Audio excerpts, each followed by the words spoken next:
vivante, El Hadj Ousseynou Diop. Donc Diop lay wax. Les gars, quand c'est important et c'est sérieux, l'incontournable, Grégoire, Omnisport, il faut l'écouter et bien l'écouter parce que c'est quelqu'un qui sait ce qu'il dit et ce qu'il fait. On est ensemble. Suivez-nous avec Sunumet, mon frère et Sunumet. Greg, my man, right here. Yeah, my man, El Hadj Diouf. Safe. Bonsoir à toutes et à tous, bonsoir à tous les suiveurs et à tous les inconditionnels de Grégoire Omnisport. Toujours dans la rubrique Lokhati, on va présenter aujourd'hui un autre franco-sénégalais, Sékou Mara, un jeune sénégalais qui évolue à Bordeaux. Donc Sékou Mara, le 30 juillet 2002, il a 18 ans. Quand il repéré, donc on l'a repéré chez les Girondins de Bordeaux. Il a marqué son premier but en Ligue 1 avec Bordeaux face à Rennes. C'était le 2 mai 2021. 59e minute de jeu, il sort sous les applaudissements du public. Donc ça, c'est sensationnel et c'est marquant. Donc il a donné la victoire aux Girondins de Bordeaux en pleine difficulté. Donc 18 ans, Bordeaux donne donc nekk ci ay difficultés face à Rennes. Sékou Mara, 18 ans, premier match titulaire en Ligue 1, il marque. Donc ça, c'est pour dire que c'est marquant et il a fait la différence. Donc repéré à l'âge de 10 ans par les Marines et Blancs, le fils de la journaliste Audrey Crespo Mara est un pur produit du centre de formation. Donc yaayam Audrey Crespo là. Donc c'est une Française.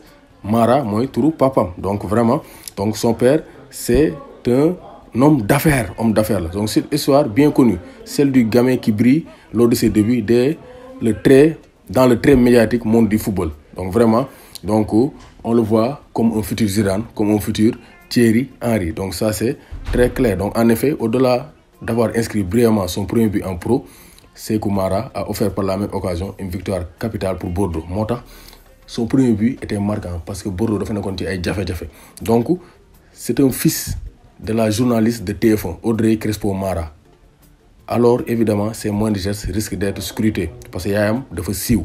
Donc ça c'est très clair. Donc 2007, buteur à l'âge de 18 ans et 276 jours, Sékou Mara est le plus jeune joueur à marquer avec Bordeaux depuis Gabriel Obertan, qui avait marqué son premier but en pro le 11 novembre 2007 face à Rennes encore.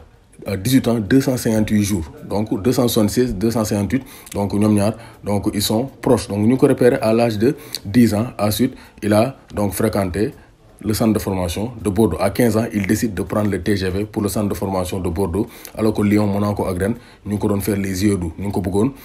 C'était son choix, explique Aliou Mara. Avec sa maman, on ne lui a jamais rien imposé. Donc, maman a fait un choix. Il a choisi Bordeaux. Actuellement, il a commencé à prouver avec Bordeaux.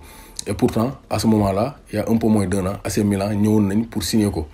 Lors information de 20 minutes durée. Sans oublier que des clubs comme Everton et Arsenal restent à l'affût. Donc c'est pour dire que Bobby dafa am talent. Donc papa Aliou Mara le tout. Donc c'est un Sénégalais. Il y a Audrey Crespo Mara, moi français. Donc c'est un binational.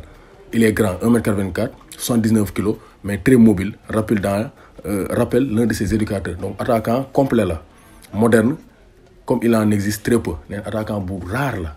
C'est la rareté qui caractérise le bien économique. Donc, boy bi wana mëna am expérience, wana mëna am donc un grand avenir. Donc ñun Sénégal aussi nañ ko coytu suivre ses moyens de faire gestes parce que bu waré choisir équipe nationale nañ téla taxaw indi ko parce que fépp fu Sénégalais né dañu wara dem loxarti ko tek ko ci table. Donc Sékou Mara compte poursuivre sa progression et donc finir son contrat jusqu'en 2023 et pourquoi pas réaliser son rêve, jouer dans les plus grands clubs européens. Sékou Mara, un autre Sénégalais de 18 ans qui crève l'écran en France. Donc Sénégal, on a un très gros potentiel à exploiter.